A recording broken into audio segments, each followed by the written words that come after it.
Welcome to the S.E.M podcast. I am your solo host today, Zach Hewlett, and today we're joined by the famous Shaun Thomas. Shaun, how are you today? Doing marvelous. Loving life. Man, Everything's good. It's good to have you. What part of the world are you calling from today? I'm from Johannesburg, South Africa. So Joburg's been home since 1999, but originally from the very southern tip of South Africa, in the farming community down there. So yeah, South Africa in general. Nice, love it. Now, we didn't talk about this prior to our recording, but have you been listening to the podcast and kind of familiar with our format? Yeah, I've caught a couple here and there. I need to catch up on a few more, but it's been very entertaining. Appreciate your guys' efforts. Absolutely. So just to give you a recap, we'll start talk about how you ended up in Scotland and talk about your story there. Then we'll go over the mission, talk about life since coming home, and then we'll go back through, talk about areas you served in, companions, and go from there. So I'll turn the time to you. Awesome. Well, I guess I got a similar story to many of the missionaries that are out there. I'm a fifth generation member in South Africa, which is quite rare. But I was the first of those 5 generations to ever serve a mission. So it's quite an exciting times. But on the other hand, my dad was never a member, and we had just gone through our changeover of elections, our democracy. So we moved out of the apartheid in 95, and I matriculated in 97. And my dad is adamant that I need to get some kind of qualification behind my name, in case I had to immigrate or evacuate, whatever the case might be. We weren't too sure how the tensions in the country would run after the elections. So I had to put my mission hopes on hold and get my qualification. So I went and studied in the printing industry, become a qualified desktop publisher.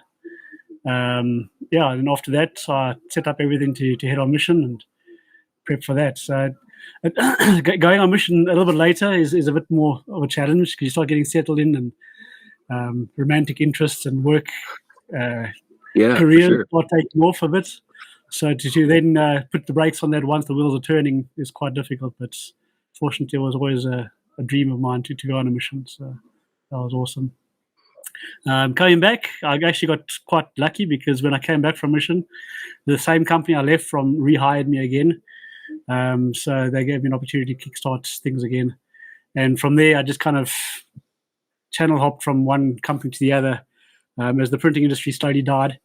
I worked in the lithographic printing industry. So they printed mostly magazines and newspapers, that kind of thing, big runs. And with the invention of digital, that kind of collapsed completely. So the last company I worked for, I saw the writing on the wall and decided to jump ship before they fired me or retrenched me. And I started with photography, which was always my hobby since high school days.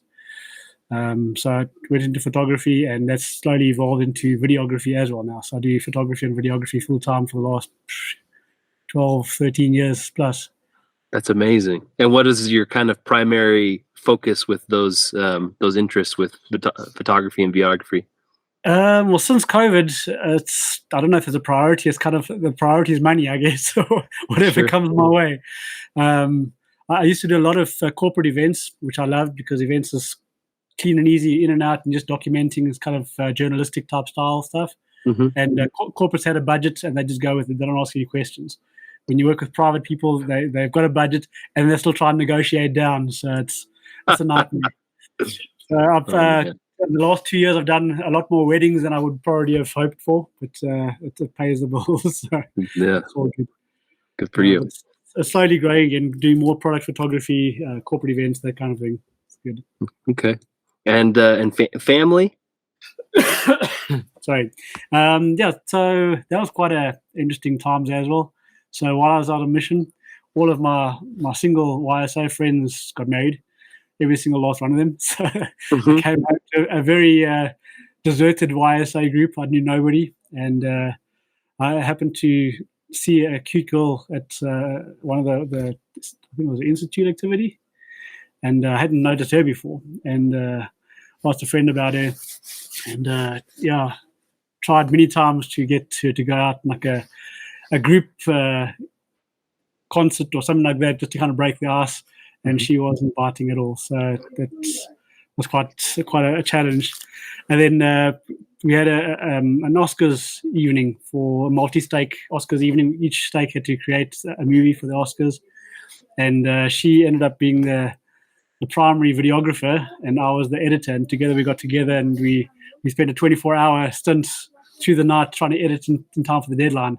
Oh wow! I think that kind of helped blur the lines a bit. So she, between all that, she kind of was a bit more forgiving of my looks, and she decided to give me a chance. So we started going out, October of 2006, I think it was. We started going out, and by March the next year we were married. So it was wow. It was awesome, and yeah, we've got 4 kids, and yeah, all good. A boy and 3 girls. I was going to say ages and genders of your kids.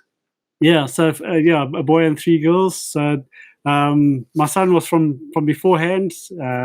He's 23. So he's 23, and the daughters are 16, yes, 16, 13, and 10. That's right. Sorry, just correlating with my other daughter. So you got like a nice bat or a shotgun to, fend off the boys because they're coming around more? Not yet. Fortunately, the interests are still very much towards sports. So they're all very much into netball. They don't really have romantic interests as yet. And the crushes that have been towards missionaries. So at least with good taste. So. There you go. That's nice. Yeah. Love that. Very good. And then just for my understanding too, Shaun, so when you entered the MTC, about when did you enter? I think it was October 2002. Okay. So October of 2002, you entered and you got home about 2 years later in October of 2004? Correct, yes. Okay, perfect. Awesome. Well, take us back now to the mission. Tell us about, you started the MTC and your experience there, and we'll just go through the mission. Well, MTC experience was quite an interesting one. Ended up going to Preston MTC. And so I got paired up with another older missionary from Denmark, Elder Martin Tusen. He was also a qualified chef. And I don't know why they made us the district leaders. They must have assumed that we'd be more well-behaved and mature, which they were seriously wrong with. we on one of the first nights, decided to put a prank on the other districts, and we got hold of all the alarm clocks we could get and set the alarms from 12 o'clock until 5 in the morning, every hour on the hour, and hid the alarms in different parts of the rooms, under beds and behind their room clocks. And we got severely reprimanded the next day by the president. He was not impressed, and he refined us to our room and told us to go and repent, which I thought was a little bit harsh. And one of our district leaders actually made a sign for our room and said, "Please do not disturb sinners repenting." So he stuck that on our door for us. That's amazing. It was good times though. But yeah, MTC. I grew up in a boarding school, so I went to boarding school from the age of 7. So the taste in food wasn't an option for me. So MTC food was like 5-star cuisine for me. I loved it. Oh wow! I always struggled to gain weight. I think in my final year of high school, I weighed like 50 kgs or something. Oh, and wow. For the first time ever in the MTC, eating a 3-course meal 3 times a day, I actually put on weight for the first time in my life. So that was That's amazing. I love that. Yeah. And did your MTC companion go to a different mission then, or did they go to Scotland? I don't recall where he went on mission. There were a couple of missionaries that came out with me. Elder Lehman, Elder Slater, I think it was. Who else was with us in that group? I can't even remember now. Well, I'll have to dig deep and see who we ended up with. But we started the mission with Elder Wilkinson. President Wilkinson. Elder Turvey. Yes. Sister Bond. That is correct. I'm checking my notes too. I've been so impressed with your notes. Everybody that comes on, you seem to know their companions better than they know their own. So, Well, it's amazing. We've been through over 100 episodes, and the amazing like intertwining of people. I've got quite a good list of people that I can refer to and help remind people too. So yeah. that's Oh, awesome. and some of the phases have changed. I mean, the mentions that I got from some elders, I'm like, I don't even remember you. Who are you? So I don't know whether it's their faces that have changed or just my memory has got bad. But yeah, it's been No, entertaining. it's been awesome. It's All amazing right. things people remember. Yeah, exactly. All right, take us up to Scotland and your experience as you got up to the mission home. Well, the mission home was interesting. There was I remember specifically there's an old lady that used to work home from the local ward. She used to do the cooking and what have you. I don't remember her name at all. But first night there, that's the other thing about the MTC. Just going back to that, in our group we had Taiwanese, we had Russians, we had Germans, we had you name it. We had the mix in it, and everyone was talking to each other, communicating in broken English, and getting along fine. And me, English being my first language, nobody could understand me at all. It was so frustrating. I had to try and speak with an American accent as much as possible just to try and communicate with people. Yeah. So that was always my frustration. And getting to the mission home was the same thing. We went around the table, and each of the missionaries introduced themselves, explained where they were from, and my turn came around and I explained myself a whole 5 minutes eloquent speech. And this Scottish lady, elderly Scottish lady, was like, "What's you saying? I didn't hear a word." So I was like, no, I'm just sitting down. I'm not going to say anything else. I'm just sitting down. I'm calling it a day. It was terrible. Just a different dialect of English, right? We all had to kind of learn that, especially us Americans who talk like cowboys over here in the far west. You know, we had to learn the speed and to be able to listen. It wasn't the easiest thing, but it was a great challenge, and we definitely learned the language together. It's amazing how you subconsciously actually switch over to it at times. I mean, I got told at times on mission that when I was teaching, I'd speak with more of an American accent than I don't ever remember having an American accent. I mean, when I got back home, my friends here asked me how many Scottish were running around with a South African accent because my accent hadn't changed at all. So I'm assuming I brushed up on some people over there. It was horrendous.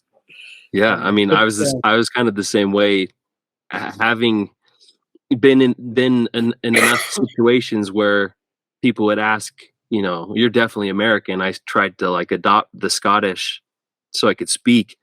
And my favorite moment ever on my mission was when someone asked me what part of Scotland I was from, and I was like, "All right, good. You can't tell that I'm American anymore. That sounds good enough for me." But you're right. It was quite a challenge to learn that, not only just amongst the Scots, but amongst each other, because we had people from London and from Manchester and Liverpool, and you know, it was quite a melting pot within the mission to learn everybody's different accents. And then you had people from Australia and South Africa, and everybody just had a different way of speaking English, and it was quite a fun experience. Yeah, so some of them were a bit disappointing though. I think Elder Newcomb from Australia, I was severely disappointed. I was expecting Crocodile Dundee, and I think everyone else was too. And for a time, he and I served together as companions, and everyone in our district didn't know who the Australian was because they actually thought it was me because his accent was so Americanized. But yeah, I love it. All right, let's go back to where you started and your trainer. So my trainer was Elder Trevor Jenkins. I think he was possibly as disappointed with his greenie as what I was with mine. But he was all keen when I first got down and chatted with him. He was telling me how excited he was because he had caught wind that he'd be training a South African, and he was like, "Man, he's going to be like my black brother, and we're going to get along so well, and basketball and all that stuff." And there I arrived. I've never played basketball in my life, and I'm the furthest thing from a shadow of a black person. So he was highly disappointed. But I think a lot of people were surprised that there were white people at all in South Africa. So that was a revelation to many. I remember having to go to the consulate to renew my visa halfway through my mission. Mm-hmm. And there was a black lady sitting next to me also renewing her visa. And she's like, "So where are you from?" I'm like, "I'm from South Africa." She's like, "Okay." She's like quiet for a few minutes. Then she's like, "So where are your parents from?" I was like, "They're from South Africa." She's like, "Oh."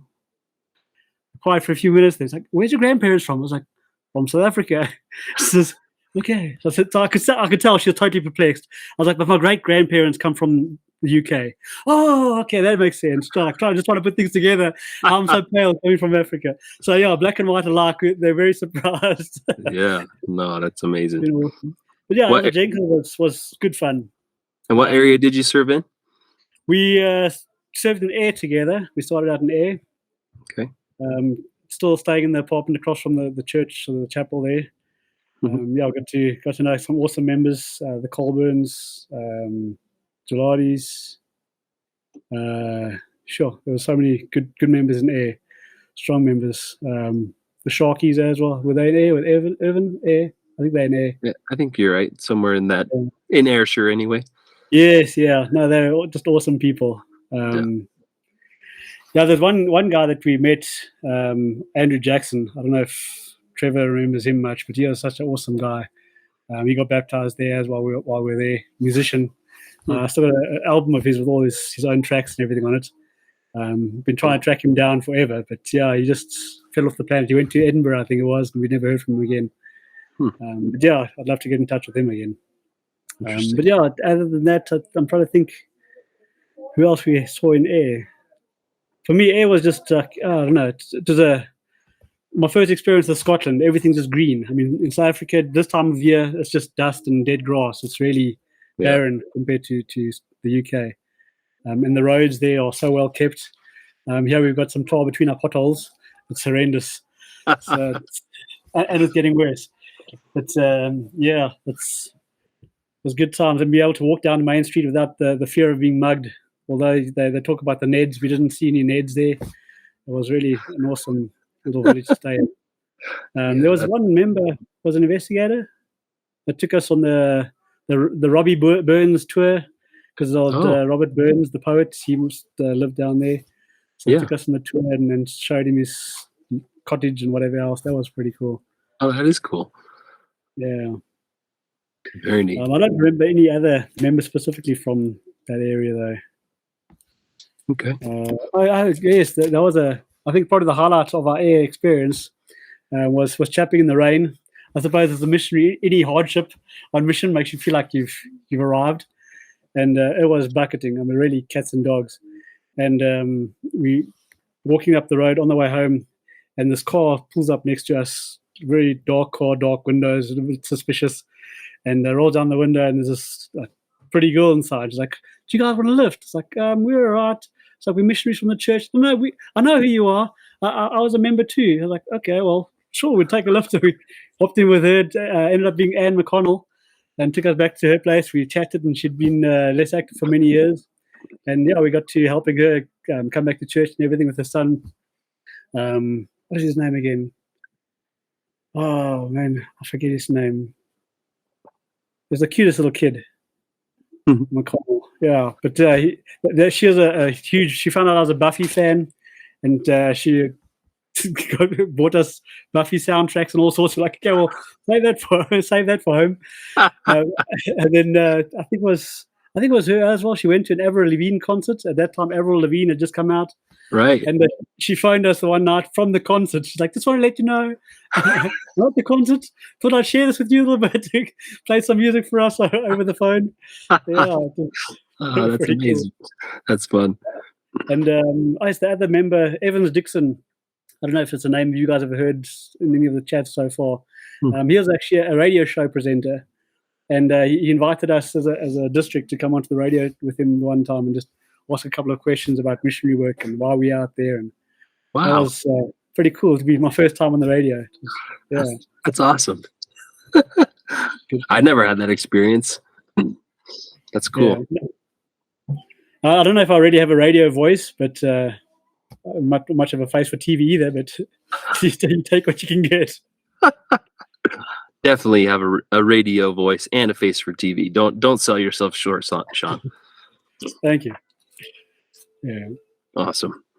So from Trevor, did you stay in Air with your next companion? Who was on? Yes. So my next companion was Elder David Richards.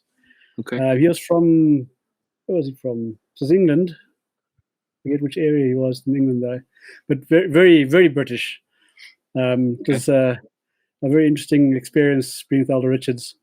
He was at that stage we hadn't quite transitioned to the preach my gospel yet, and so we still had to do the scripture memorization and whatever else to sign off. I even forget what those. The purple dragon. Yeah, but you had to sign off certain modules or something to. Okay, yeah, I remember that. Accomplish something. I can't even remember what it was, but anyways, I didn't even try.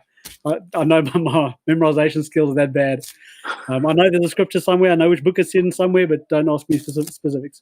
Whereas Elder Richards, he was an encyclopedia, so a little bit lacking on the social skills. So we teamed up, and I'd knock on doors and get us in, and he would then teach. And we actually ended up in a pretty good team after that. Nice. But it was a short. I think we only together about 6 weeks. It was a short stint together. Okay. Yeah. Interesting. Yeah, just good times. I think I got stoned in air as well. That's where I got introduced to the battered Mars bar. I don't know if you guys have ever battered Mars bar. There was a chippy in the air that was willing to deep fry and batter anything you wanted. I think was it Elder Jenkins was telling me that they even asked him to deep fry. I think it was a Mentos or something like that, just to see if it could work. He was like, "Don't be silly, and the doner kebabs. Whoa, man! Did you guys have doner kebabs over there? Oh yeah, definitely. First time I ever had doner kebabs, and then I got back to South Africa and then I discovered it was that meat on a pole. Mm-hmm. And the stuff we wouldn't touch with a 10-foot pole because there's always flies buzzing around it. Oh. And we were loving it on mission, and I guess it was out of ignorance because I haven't touched it since. No, I can understand when there's a health issue potentially involved with bugs. Yeah, I can understand you walking a different direction or choosing something else. Yeah, for sure. Yeah, but yeah, Elder Richards was good. And from Elder Richards, I went on. Oh, that was the big trek. Went up to Orkney. So from the southernmost part up to the almost northernmost part of the mission. That, for me, Orkney was the highlight of my mission. I was there for 6 months. And I could have stayed there longer, but I'd been hearing rumors of like 8 foot of snow in winter. And I wasn't too keen to experience that. The Orkney Island experience is 60-mile winds on average. I think the average wind speed is 60 miles an hour. All the trees grow sideways. Well, should I say that the trees that are in the one valley, they had a single grove of trees. The rest of the island was treeless because it's just the wind blows too hard. Yeah, that's right. Yeah, that was awesome. I was there with Elder Monte Annika. Okay. Yeah. I think it's bad to mention favorites. You feel like a parent that shouldn't name a favorite child. We had so much fun together. I think he converted me to Canadians. He was just a pleasant guy. I think somebody else also mentioned Elder Annika, just teaching them how to enjoy mission. Mission mustn't be a chore. It mustn't be. You get people that are way too stringent on the rules, and sometimes he was maybe a little bit too lax in the rules, but he'd have fun at every moment he could have. I remember walking through the fields, tracting. And he'd just randomly stop and he'd like do a 360 turn and just wave all around him. I'm like, what on earth are you doing? He's like, because when I get back to heaven, I'm going to say, I knew the cameras were there. It's just back. So he rewatches his life story. He can I knew exactly where the cameras were. But driving the car up there, I think that one of the sisters mentioned ripping off the car door up in Orkney. I think they mentioned, yeah. Oh, yeah. That was one of the first things I learned when I got there. Fortunately, the missionary before me had just experienced that, and so I got a fresh warning. There was still a dent in the fender where the door had swung around and oh my god! Oh goodness! You hang on to the door when you open it. Driving around, and Elder Annika would just randomly rip up the emergency brake while you're busy driving. No surprise. Man, that's so much fun. So, were you with Monty the entire time that you were in Orkney? I think I was. Yeah. I left him up in Orkney because. Wow. What did he go down? Sure, I can't remember now. Because my next companion was Elder Weeks, and I don't remember Elder Weeks being up on Orkney. Or was he? He might have replaced Elder Annika. He must have, because I can't imagine him having been there longer than me if I was there for 6 months. Okay. I think Elder David Weeks was his replacement. Yeah, I think he Okay. was, because I remember him doing calf raises on people's doorsteps while he's waiting for them to answer the doors. So he was, because that was his last area, so he was determined to get into shape before he went back home. That's so funny. I had the same experience with my companion in Orkney as well. He was on his last transfer too, so that's amazing.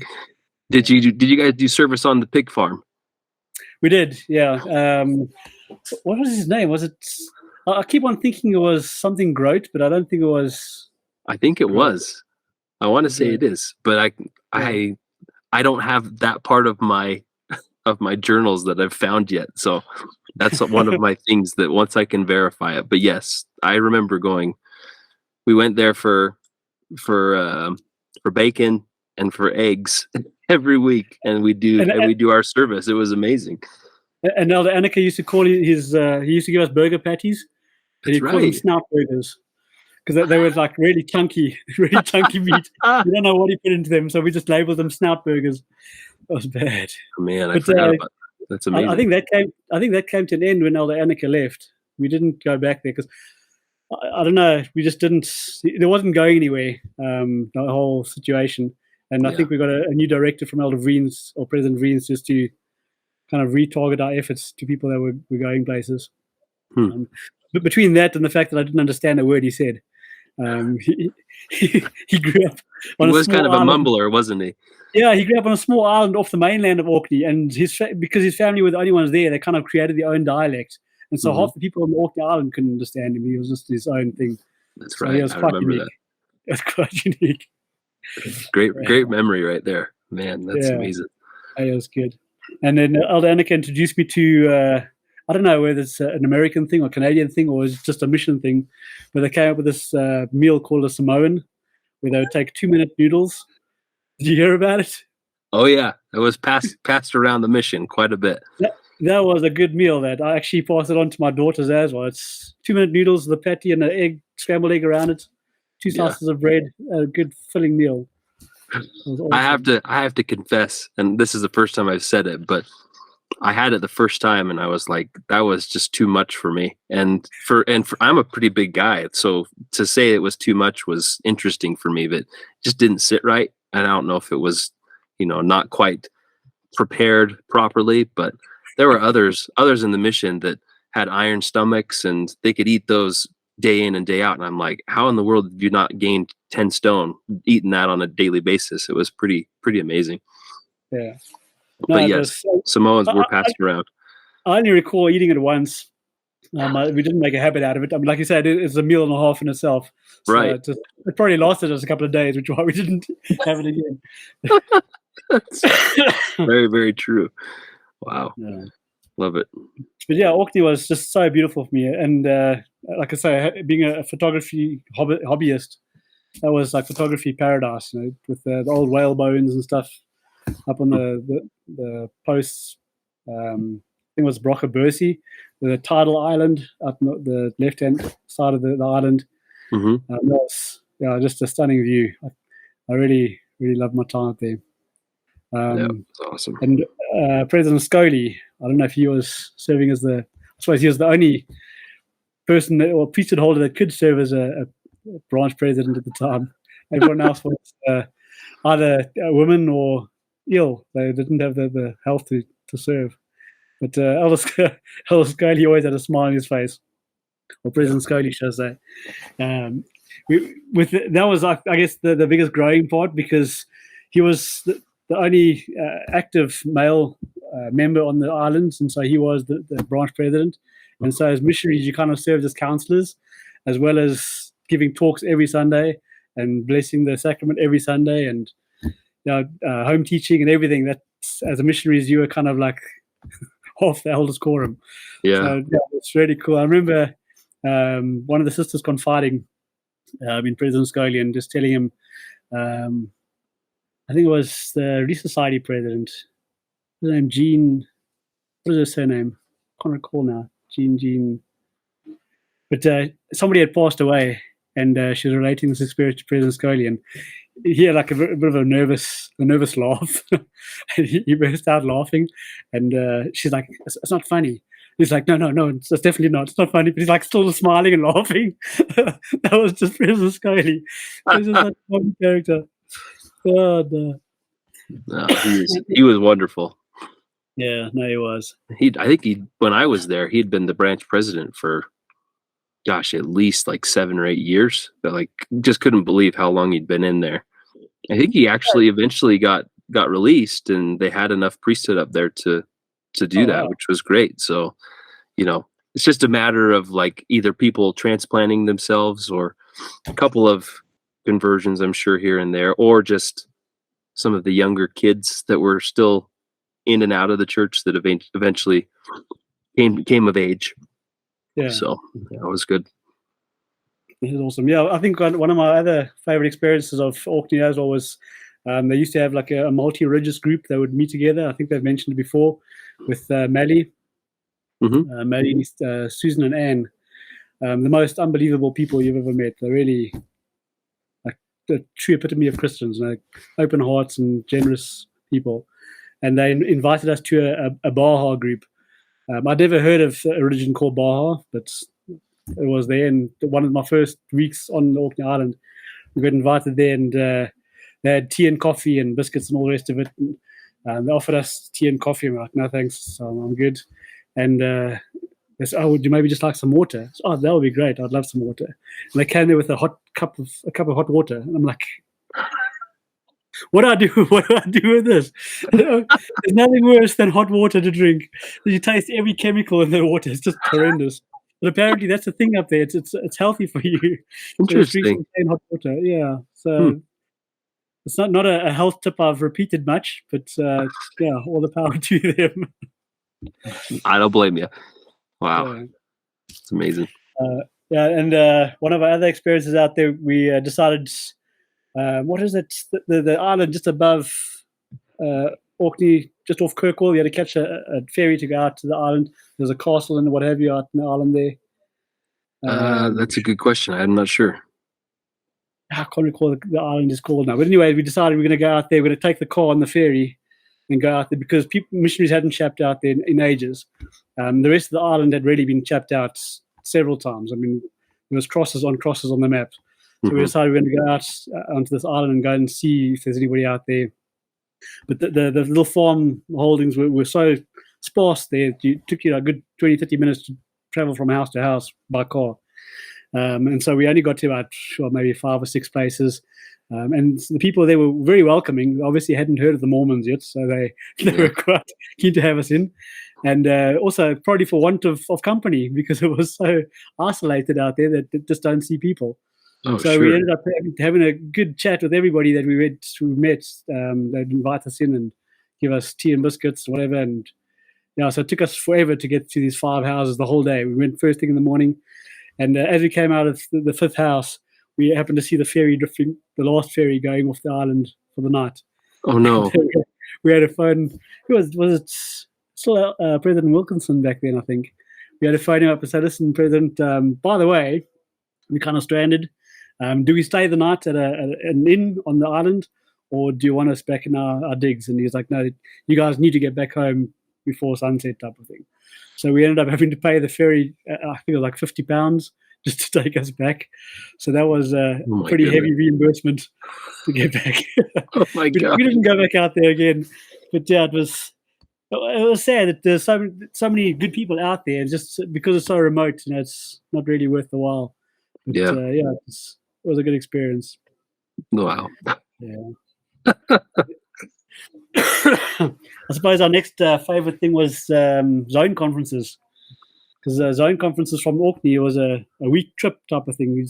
We had 2 hours ferry ride, and then we had to travel down. Where did we go? To Irvine, I think it was, for zone conference.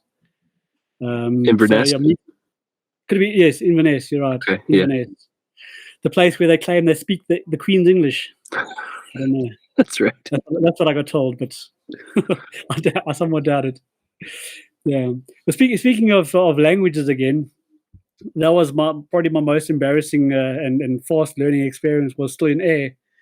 Elder Jenkins was kind of giving me the rundown on how to do a door approach, and eventually he's like, "Okay, this one's yours. And it's you go for it." So I knocked on the door. This old lady answers and says something. I don't know what it was. Like kind of, oh well. I could tell she's kind of not enthusiastic about whatever I was offering. So I accepted it as a turn down. So I was like, "Thank you for your time, and have a wonderful day." And I turned around and walked off. And I get down to the bottom of the walkway and turn back, and Elder Jenkins is still talking to the lady at the door. I'm like, I finished this up. What's happening, type of thing. And he gets back down to the end. By the time he says his goodbyes, he's like, "Didn't you hear what she said?" I was like, "I don't know, something like, well, no, her husband just died." I was like, "Oh my goodness." I'm like, "Okay, have a nice day on your way." So after that, I learned to keep my mouth shut for the next couple of months. If I didn't understand the Scottish accent, I was like, pass it on to the companion. Man, that was bad. But, yeah, it happened to the best of us. I mean, yeah. it was definitely something where you knock doors early on in your mission, and if you hadn't heard it enough yet, it was like, okay, thanks, Yeah. So I get it, man. Yeah, definitely. But anyways, yeah, back to Inverness. Those, I think, exchanges were pretty good. You have the 4 missionary flats, sleepovers. That's where I got to meet a lot of the guys. Elder Judd Sweat. What is Elder? Oh man, what is his name from Ghana? Is it Kofi? Yes, Elder Coffee. Sorry, I do. Sorry, I do. Yeah. Yeah. And there was Rindesbacher, Kurt Rindesbacher. He was there also. Sure. There was another guy from Sweden, I think it was, blonde hair. Can't recall his name now. But yeah, a good bunch of guys. Elder Sayadu was a new experience for me because he was the first black guy I ever met that didn't know how to click when in his language. Yeah. I mean, I thought he was a total retard. And living in Africa is the first time I actually learned that the North African countries don't have clicks in their languages. So that was a bit of an education eye-opener. So much for saying Americans are stupid with not knowing anything outside of the States. Yeah, I was also the same situation. Sitting in Africa, I didn't even know about half of my African countries. Yeah. That is interesting. But yeah, our final trip off the island with Elder Annika, I think, was my worst. We decided to buy more than our fair share of Pringles, the paprika Pringles. They weren't special. So we're like, let's take advantage of the situation. And on the way to the ferry, I flattened a whole tube of Pringles and spent the rest of the ride for 2 hours, my head down the toilet. It was the worst ferry ride ever. I was so nauseous. Oh my God. And I normally struggle with motion sickness as it is. But yeah, we went down to the cabin thinking it might be better. And the whole time we were sitting right in the front row, and they had these curtains in the front of the cabin. It's before they upgraded the ferry. It's still the old ferry. And the whole way down, these curtains would just flap backwards and forwards. And I was just like, oh man, I'm tickets. I barely made it to the bathroom. It was horrendous. And the Pringles was like not doing wonders. So the situation, if you didn't know which end to point to the toilet, it was really bad. Oh my goodness. Oh boy. But yeah, the request that got me off the island, my final letter to President Vriens, because I think he had just taken over at the end of that. And I said to him, no, President, winter's coming, started feeling the chill. I said to him, I think it's time for the South African to fly south. We need to head back to warmer countries. And so they moved me down to Edinburgh and put me in the mission home as office elder. So that, I think, was true to my request, just to weather the storm a bit. But yeah, Edinburgh was great. Served around a lot of missionaries. I suppose being in the office, you get to move missionaries here and there and meet everybody in the mission. Got to drive since I was my South African driver's license was valid over there too. I got to the designated driver situation. Oh, nice. Got to drive the old Ford Transit van. That was. I think it was on its last legs. We were heading to a zone conference. We were about to head to a zone conference, and accelerating up a hill. We actually popped the whole oil filter off the engine. The whole thing. Oh my gosh! Everywhere. So thankfully, we got to hire. I think it was a Mercedes Sprinter for the zone conference, and that was beautiful to drive compared to that old wreck. Wow, that's amazing. Who was your companion when you went into the office? Elder Dunn. Oh yeah. Yeah. I served with Elder Dunn and Elder Carish in the office. Oh really? Okay. Ken Carish, yeah. Actually, funny enough, I remember Elder Carish as being a really awesome guy, but for the life of me, I can't remember anything that we did together. He made an impression. All I remember is he used to refer to me as the dirty South African. I don't know why, but that was his thing for me. You dirty South African. So That's amazing. We'll have to get in touch with him and ask him about his why he called you that. That's pretty funny. Yeah. Then Elder Dunn, I think I learned a lot from him. I actually served with him twice. So I served with Elder Dunn, and then I served with Elder Carish, and then back with Elder Dunn again. Okay. But he was possibly the gentlest soul I ever served with, and very vocal.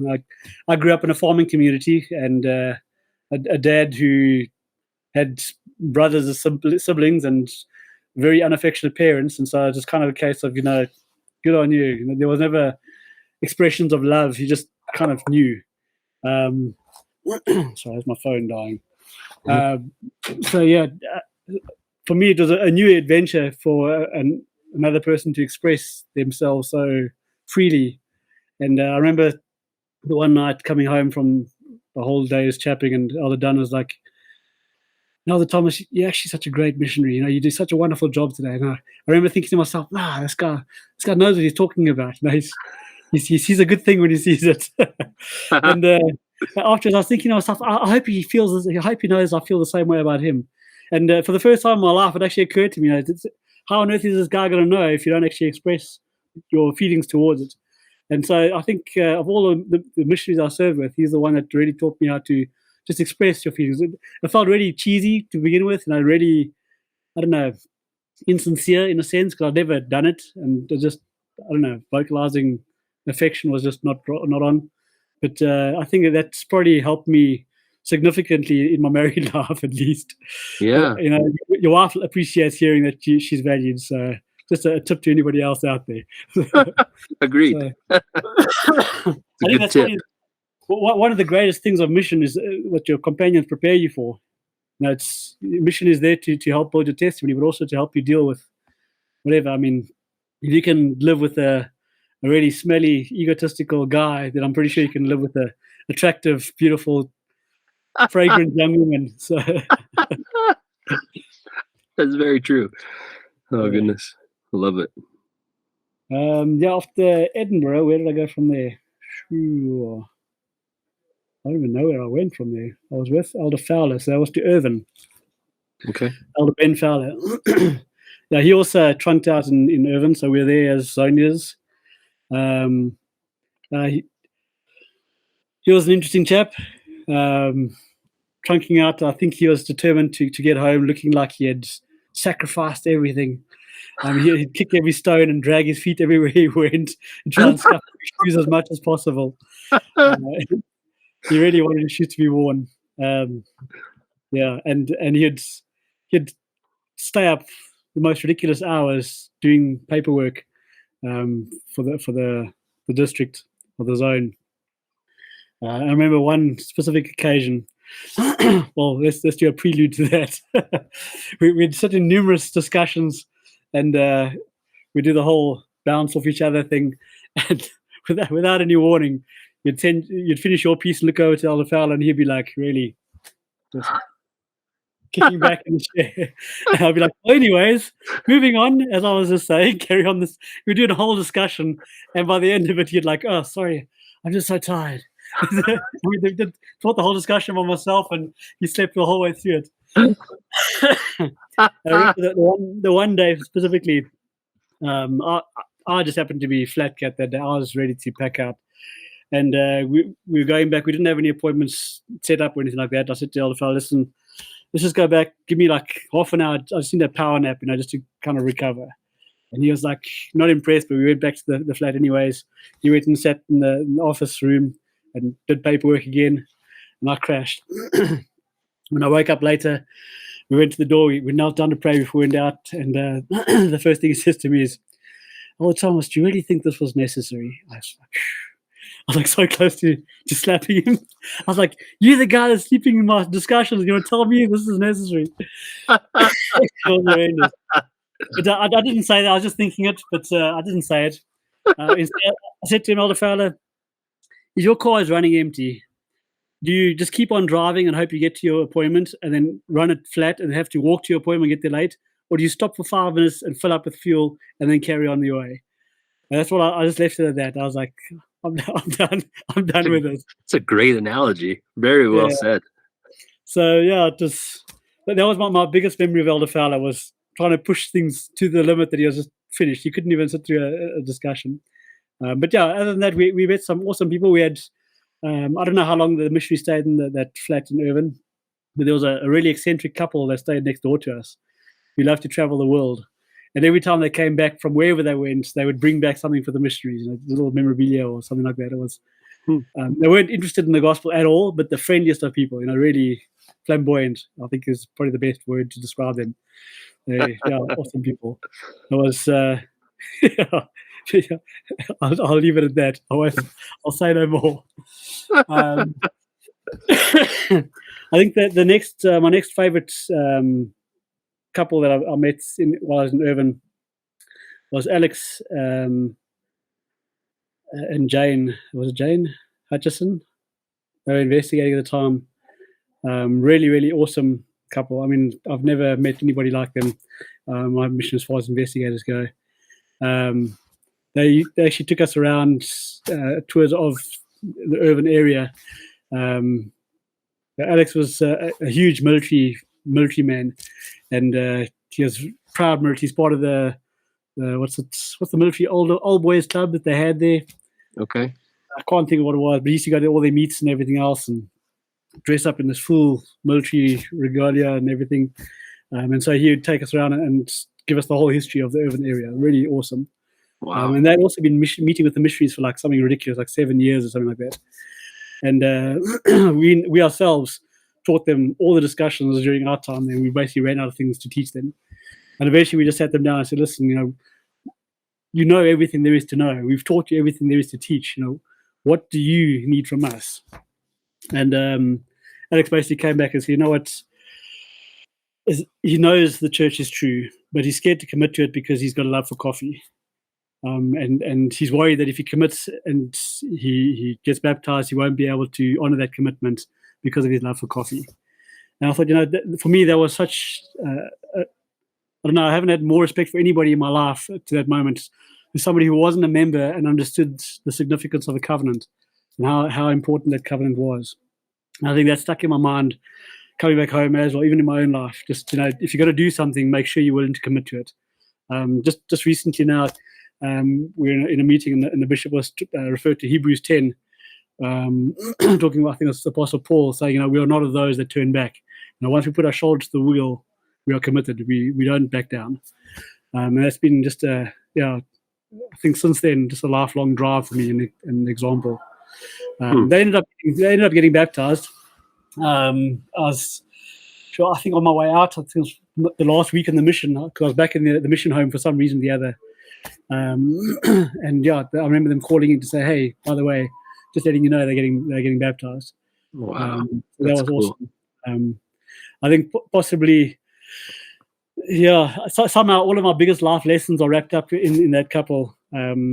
Several months or even years after I got back, I kept having a niggling prompting to get in touch with them to just see how things are going. And life's always just too busy. You just can't get to it. And eventually, finally, when I did, I heard that Jane had passed away from cancer. So that really ate me up as well, and taught me the whole principle of acting on promptings as soon as you had them. She was such a wonderful lady, such a good-hearted person. So they always hold a special place in my heart in Irvine. But many awesome people in Irvine. I think the Sharkies were in Irvine. George Broadfoot, another character from Irvine as well. Trying to think who else there was now. The Wild family. They were pretty cool as well. Interesting thing, we had a missionary from Scotland out here last year, I think it was. And he actually returned home and got married to one of the Wild daughters that I've known on mission. Oh, really? Small world, yeah. It is. It was pretty cool. The Yates family also, Douglas Yates, they were so awesome as well. I remember having to go to their house to help teach.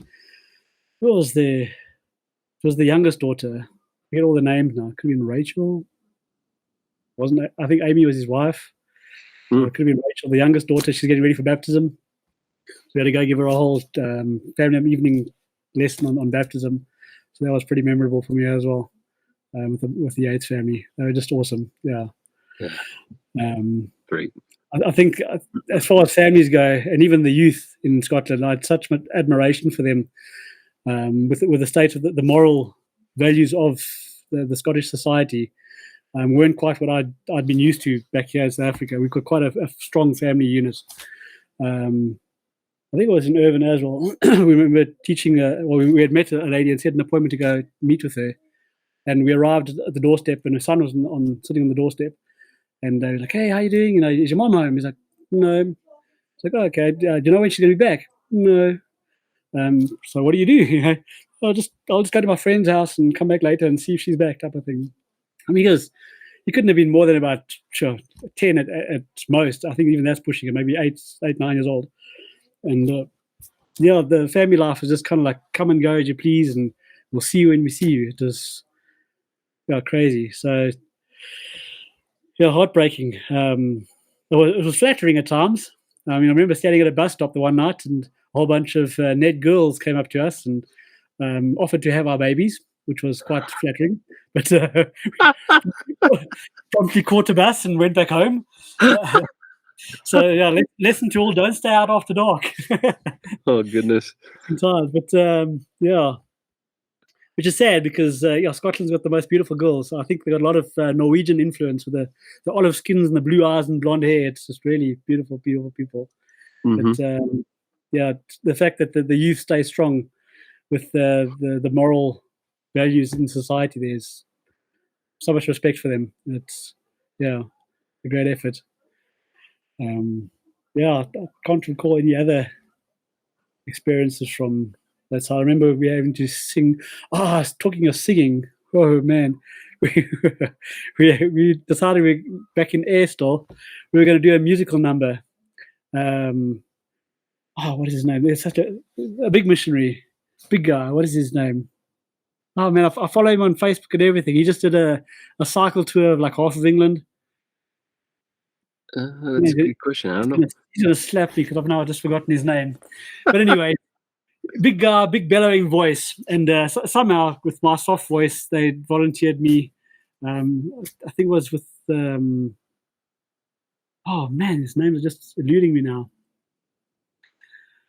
Oh yeah, Elder Jenkins was still there. And there was another guy there that was, it's on the tip of my tongue now. He's like I don't want to say hillbilly because that's like bad situation in America, but he was like just down to earth. He loves his guns. He'll shoot anything that moves, type of thing. So he was this companion's companion, or this elder's companion, and the two of them, him and Elder Jenkins, volunteered myself and this other guy to do the musical item, and so we decided to go over to the chapel the one afternoon to go and practice, and the other missionary started, and he was like big. Pavarotti operatic voice, belting it out. And after his verse, I started. I didn't get to like 2 words, and the missionaries were rolling themselves in the eyes. I was like, "No, I'm done. I'm out. You can't sing this whole thing. It's not going to happen." It was just too much of a contrast between his voice and my voice. It was horrendous. But, he'll remind you. Man, he knows who I'm talking about. He'll have to tell you about it. Okay. Because that same missionary went to his own conference, and they were serving pancakes, and he was just packing them down. He must have had a good 20 pancakes, and he disappeared for a moment and came back and then piled his plate with some more pancakes. And I can't remember who the missionary was that was sitting next to him, but he called him out of it. He's like, "Did you just go to the bathroom and throw up?" He's like, I did. And he sat back and he put his pancakes down and kind of called defeat. But he was going to try and pack down some more just to prove how much he could eat. Oh my gosh. Oh, man. Goodness. What is his name? Man, it's going to kill me. I've got to find out what his name was. It's horrendous. While you figure that out, I'm curious to know if you have any specific memories with the Wilkinsons, President Sister Wilkinson or the Vriens. I think my biggest memory of the Wilkinsons was being there for the Zone conference where they showed the video of their son, Tyler Wilkinson. Yeah, you guys got to watch that as well. I wasn't there, but yeah, I've heard about it. Yeah, I think it's entitled Tyler, My Hero, I think it is. Just how he was in a car accident and the recovery process he went through and everything, and just fought to get back to where he was. So that was pretty inspirational, and it was nice that it was coming from a place that was so close to who he knew, type of thing. It wasn't just he has a movie of a guy type of thing. So that was really good. Yeah. And then just the sincerity of President Wilkinson's prayers. I think that was the first time I'd ever heard somebody refer to Heavenly Father as Father, just straight Father. When you pray, you'd be like, Father, please help us do these things. And it was just, I don't know, there was an intimacy to his prayers that I hadn't heard before. And I think that struck me and really made an impression to me on the significance of prayer and who we're praying to, that we're literally praying to our Father. It wasn't just a disconnected God who happened to create the universe. But yeah, I think that's possibly where a portion of my testimony of who Heavenly Father is came to me as well, just hearing him pray. Now, Sister Wilkinson, I don't recall. I know she's quite a lively person as well. It's amazing how the mission presidents are all somber and the wives are all over the place. Yeah. That contrast is fantastic. Yeah. Back in Edinburgh, we had a missionary couple, the Taylors. I don't know if you've heard of them yet. I'm trying to think what their first Mark Taylor and I can't remember his wife's name, but Elder Taylor. we had just gotten cell phones in the mission, and we were the first batch to get the cell phones. And Elder Taylor, obviously, he had never had a cell phone in his life before, because he would turn his cell phone on to make a call, and when he was done with the call, he'd turn it off again to save the battery. Nobody could ever get hold of him because his phone was always off. It's like, don't call me, I'll call you type of thing. That was Elder Taylor. Yeah, no, he was it's amazing. And then the Vriens, I love the Vriens. They were both such gentle giants. President Vriens, especially, I think maybe I got a bit of a bias towards him because of the time I spent with him in the mission office as a mission elder. But many nights sitting just chatting to him and talking about the mission and hearing his concerns, kind of being a soundboard for him to kind of share what's going on in the mission and how he's concerned for the mission numbers, the baptism numbers, and that kind of thing. And I remember one night sitting in his office, and he relayed an experience he had with Elder Holland. He had spoken to Elder Holland that night, and Elder Holland was asking how the things in the mission was going, and he was like very apologetic, saying that I think our mission goal was like 140 baptisms for the year. There's kind of like a monthly goal here in South Africa. And so it was really dire. And President Vriens was just apologizing profusely. I'm really sorry, we're trying our best. And Elder Holland's remark back was actually quite surprising, because he simply just said, President Vriens, save my missionaries. That was his only thing, was save my missionaries.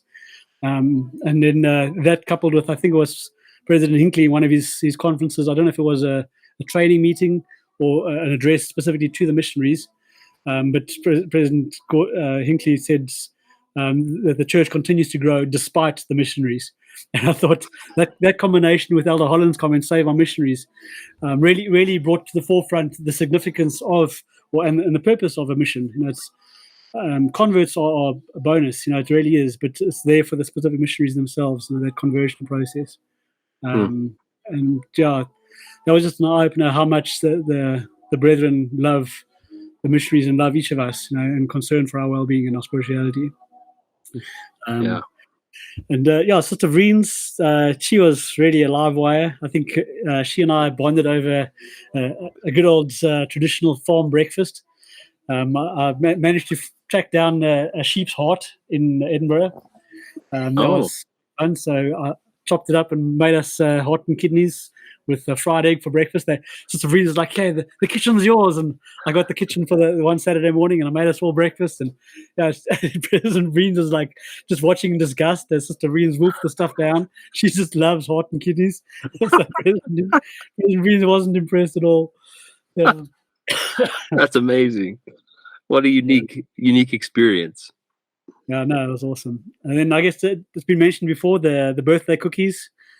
With they were massive. You could eat on those for a week, or you kind of had a birthday month. It was great. That's right. Very true. Yeah. Very good. Yeah. Other than that, my mission home experience was great. I got to put out a couple of issues of the Harvester, the mission newspaper. Yeah. That was pretty fun. Getting to know the I'm trying to think of the English word for it. We call it Skinner stories. It's like what do they call it? What is the English word of Skinner? The gossip, I guess. The mission gossip. Oh, okay, yeah. Mission gossip before everyone else does, which is great. Gossip.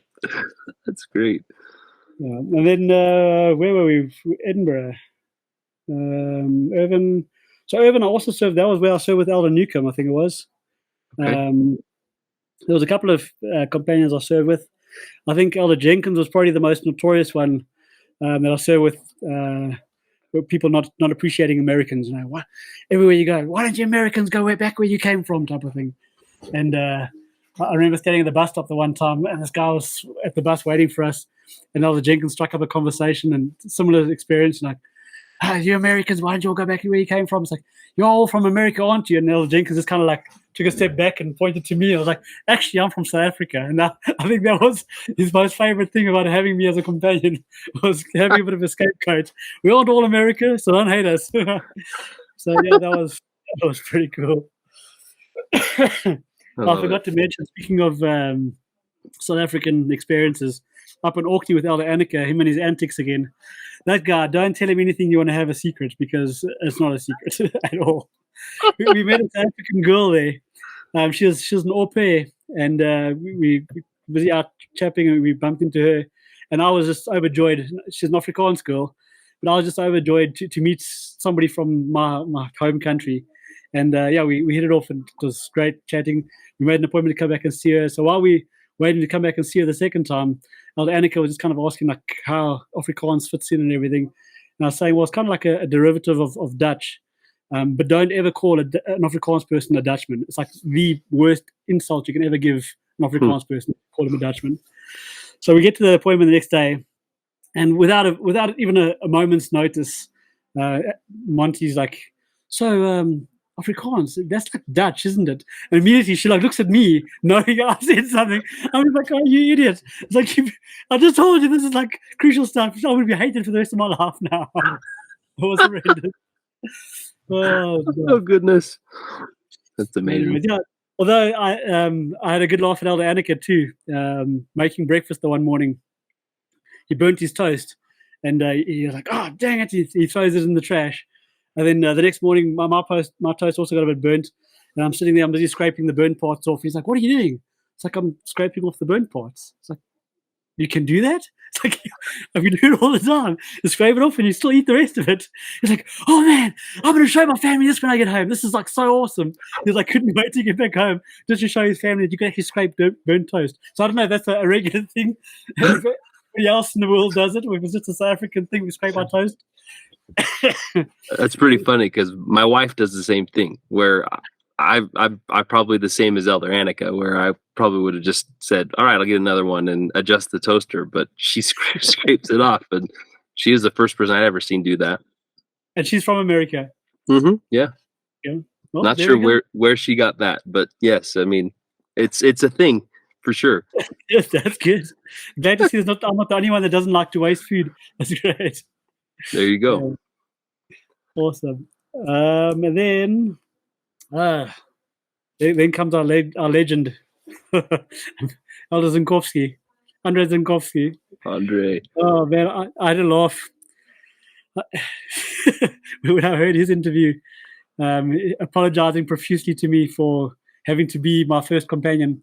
Yeah, I guess I should return the favor and apologize for having to be his trainer. That was a moment of great frustration. In hindsight, I've got the utmost respect for him coming on mission with a total of 2 weeks worth of English knowledge. That was really intense. I can't imagine having been in his shoes. But I guess being in the moment, it was a little less fun and accommodating. Having to teach every door all day, every day for 6 weeks, it was rough. Yeah. And you guys were at Elgin at that point, right? Correct, yeah. So we're in Elgin now.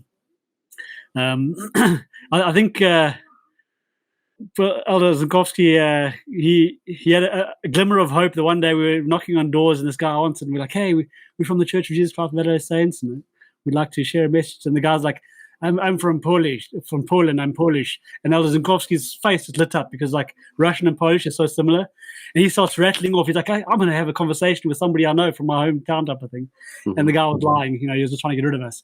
So he didn't understand a word Elder Zinkowski said. I felt so bad for him. It was the first time in I don't know how many weeks I'd seen a smile on his face and it just sank. It's like, this guy doesn't know what I'm talking about. That was terrible. Wow. But yeah, that was a challenge. I remember walking into a couple of the doors we did get into together, and we sit down and we're about to teach, and I glance over at Elder Zinkowski, and he's like laid back in the chair, shoes off, relaxing. I'm like, what on earth am I seeing here? Like every time we go into the house, he kick his shoes off and just like chill. I'm like, this is just not on. And only afterwards, I found out that that's kind of like a cultural thing in Russia or in Ukraine, because of all the snow and the sludge and what have you. They don't want to dredge it into people's houses. And so it's kind of a sign of respect by leaving your shoes at the door. And yeah, I thought this guy was kicking back and chilling. So my humble apologies, Elder Zinkowski. You have my admiration. So yeah, it's just an eye-opener how miscommunications can happen. Just opening your mouth and expressing your intentions solves half the wars in the world. It really is amazing. Yeah. I think my other annoyance that was Zinkowski was standing at doors, and they all had that stone finish on the walls. I don't know what they would do. Like the rock. Yeah, they'd probably get like a sandblaster or something, just sandblast the house when they're done. I don't know what they do. Yeah. You'd stand at the door, and you'd like pick all the stones off the wall, and by the time you're done the discussion, the wall's like bare. And I'm like, dude, that's somebody's house. You can't be doing that. Just. No comprehendo. It was bad. So yeah, that was the thing I had to try and cut down on with his habits. But yeah, by the end of our weeks together, I actually phoned the mission president. I said to him, President, please, you need to move one of us, otherwise one of the others is going to end up with their head through a wall somewhere, because it was getting tense. And so yeah, after 6 weeks, we parted ways. And it wasn't 2 weeks after we parted ways, I got a phone call from his new companion. I can't remember who his new companion was. He's like, Elder Thomas, I need your help, please. How did you do all this? How did you cope with it? I was like, not my baby. Good luck, Got no advice for you, just good luck. That's all I had to say. But yeah, Elder Zinkowski reached out again after mission. And yeah, I was so impressed with how his English has come along. And I've been following his relief efforts in the Ukraine, and yeah, much respect. He's grown into a fine young man. So he's done well. And you were the first step, Shaun. Way to go. Well, hopefully not the stumbling block, but the first step would be great. No, you're right. I mean, Andre definitely. It's so interesting to hear his companion's perspective, and because there were challenges, and we've learned from that conversation with him that he had a certain set of expectations that it was really hard for him to express. And then when he found like Michaela Manini, who was one of his fast friends, and they were very connected throughout the entire mission, when that companionship ended, he had problems adjusting to the next. And but more than anything, I mean, it's just fascinating now that we are sitting back here now, 15 to 20 years later, and we're able to piece that together and also say, I struggle with this, but there was this, and those little moments of clarity that have come since that moment in time that have been really quite fascinating. Yeah. Now, hindsight is 2020, as I say. It's perfect vision. That's right. Now, there's so many characters I met along the way. In between, I'm just thinking now, Elder Trent Clausen. I don't know, you haven't had him on yet, but we actually interviewed him last week, and his episode's coming on Thursday. All right. So I hope you include. I'm looking forward to hearing that, because that guy was a character. I mean, I remember going to the one zone conference, and he and his companion, I think it was Elder Rittman. I think it was with Elder Rittman at that time. Mm-hmm. They decided to get creative and record. I can't remember if their camera had video capabilities or if it was on their cell phone. I don't think our cell phones were that advanced yet at that stage, so it might have been on the camera. And they decided they're going to do what was it? that computer game, Doom. Oh yeah, Doom. Yeah. And a reenactment of that. And I can't remember who was walking around, but they had the hand out front of the camera, a first-person shooter type of thing, walking through the mission flat, and our class would pop up with his flip-flops on his ears, shoot him dead. Would jump out of the camera. I really hope he still has that video somewhere. He's got to post that on YouTube and make it public. That was so hilarious. Trent did not mention that in our conversation, so I'm sure he'll appreciate that memory of him. We've got to do a recall on that one. He's got to put that one out there. I'll send him a message after we're done here and see what he has to say about it. No, that'd be awesome. It's awesome. Yeah, sure. I'm trying to think where I went from. I stayed in Elgin, and then I got Elder Scanlon, Patrick Scanlon. Yeah. He was from California, so completely different to all my other companions. I don't know, just personality-wise, he's just a really free-loving guy. No ambitions and no qualms about him. He introduced me to ska music. I'd never heard of ska. Oh yeah, and that was his passion, the ska music. So I can't say it quite rubbed off on me, but it was a good introduction to it nonetheless. But actually, I can't say I have too many other memories other than his ska music that he introduced me to. I think it was in Elgin that we endured the worst lightning storm that I had in like a decade, and I slept through it. I didn't even know. Everyone the next day in town was like, "Oh, did you see that storm we had last night?" I was like, "What storm? I didn't do anything." Here in Johannesburg, our half-felt storms are quite, I guess, world-renowned. Some days just a pure lightning storm. There's not a drop of rain. It's just lightning the whole sky full. So maybe I was preconditioned to sleeping through it. I don't know, but I didn't hear a single lightning crack that night. But the whole town was talking about it afterwards. It was great. Wow. Just thinking of Elder Scannon's next companion was oh man, I'm gonna totally butcher that too. Oh, obviously he's not that famous. We had to escort him through Edinburgh when I was in Edinburgh. They're like massive in the UK. Elder Osman. Elder Osman, there we go. Confessions, I hadn't listened to their music at all up until that time. But so his dad, Donny Osman, came to Edinburgh for a show along with his siblings. And I can't remember who my companion was at the time. Might have been Elder Dunn. So we were kind of commissioned with escorting him through Edinburgh and showing him the town. And that was an experience. I got my greatest sympathy for Brandon. And just growing up with that kind of publicity, because everywhere we walked, it was like girls like freaking out. Oh, it's Donny Osmond, and we were just like, okay, well, back up, have your time. We'll catch up later. I remember walking into the hotel because we had to go and provide the sacrament for them also in the hotel room, and also walking through the hotel room. And there's one little girl, I don't know, she must have been like 16, 17. She looked really young. Maybe she's older. She's working at the hotel. I suppose you can get a job there from the age of 16, so could have been 16.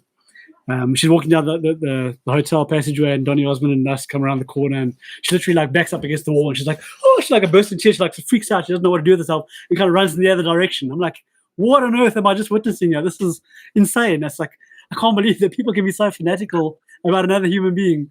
It was really eye-opener. It was, yeah, but otherwise, Donny Osmond, really down to earth guy. Hats off to them. Just talking to him about how they dealt with the fame and that kind of thing. And like they said, the Jackson 5 was kind of their competitors at that stage. And just talking about how different their lives had turned out, the different directions they had gone in with their music careers, how they kind of just kept their stuff above board. And, just level-headed people. So it was awesome to see famous people, but just ordinary family relationships at the same time. It was really, really a great experience. Yeah. Wow. So Brandon took over my spot in Elgin after I left there, I believe. But I remember sitting up on Pratt's Hill, and you it's funny, the first half of your year, or the first half of your mission is like an eternity. It's just never going to end. And by the end of it, it's like, geez, now I've got too much to do still. It's just coming up too fast. And even sitting on Pratt's Hill, making phone calls back to Elders Scanlon. Don't forget about this couple. Don't forget about this family. Don't forget about that one. Trying to wrap up things before you go. It's just, an awesome experience that you. As Elder Annika told me, it's a $1 million experience you wouldn't pay 2 cents to do again. But that was definitely an Elder Annika quote. Yeah, we've heard that a few times on the podcast. It's a famous one for sure that's been mentioned quite a few times. Yeah. No, it's awesome. I don't know. There's just so many memories. Just like I said, they're all over the place. Trying to remember everything and everyone. Every person just touched my heart. I mean, leaving Orkney for me was more difficult than what it was leaving home to go on my mission. Just the spiritual connection you make with people is like so much more binding than a physical connection. I love my family, but I've never had the spiritual connection with them as what I had with those that I taught on mission, especially for Melly and Anne and Susan, their daughter. Yeah, that guy, he should have just joined the church. I mean, if he ever watches these, he must just get his story straight. I think every missionary's tried every angle of argument to try and get him to join. He's as good as a member. He used to come to our general conferences and everything. He'd sit and watch them and take in notes. But a very deep thinker and a spiritual guy. Everyone just taught me so many lessons. Even being home, I had an interesting experience. I went away for an evangelical men's ministry weekend last weekend, actually, for work, just to make that straight. Yeah. And it was just another eye-opener. That's much respect for all that they do, but it was a confirmation to me as to where I should be and where the church really has been restored. It made me think of a clip I saw on social media talking about guys that work at the Reserve Bank studying fraudulent notes. And to pick up fraudulent notes, they don't actually study fraudulent notes. They spend all their hours studying the actual note. And they become so familiar with the actual note that when a fraudulent note comes past, they know that they don't know what's wrong with it, but they know it's not right. It's because they're familiar with the right thing. And I think that was my experience last weekend. There were so many similarities between the church and this other church. It was like, I don't know, you had to know the real thing to know that what you were experiencing wasn't right.